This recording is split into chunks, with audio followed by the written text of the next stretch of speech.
عبداللہ بن مسعود نے فرمایا کہ نبی صلی اللہ علیہ وسلم نے نماز پڑھائی۔ ابراہیم نے کہا مجھے نہیں معلوم کہ نماز میں زیادتی ہوئی یا کمی۔ پھر جب آپ نے سلام پھیرا تو آپ سے کہا گیا کہ یا رسول اللہ صلی اللہ علیہ وسلم کیا نماز میں کوئی نیا حکم آیا ہے؟ آپ نے فرمایا آخر کیا بات ہے؟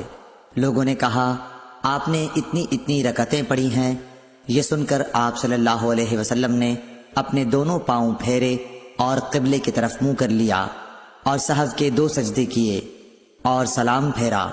پھر ہماری طرف متوجہ ہوئے اور فرمایا کہ اگر نماز میں کوئی نیا حکم نازل ہوا ہوتا تو میں تمہیں پہلے ہی ضرور کہہ دیتا، لیکن میں تو تمہارے ہی جیسا آدمی ہوں، جس طرح تم بھولتے ہو میں بھی بھول جاتا ہوں، اس لیے جب میں بھول جایا کروں تو تم مجھے یاد دلایا کرو، اور اگر کسی کو نماز میں شک ہو جائے تو اس وقت ٹھیک بات سوچ لے اور اسی کے مطابق نماز پوری کرے، پھر سلام پھیر کر 2 سجدے سہو کے کر لے۔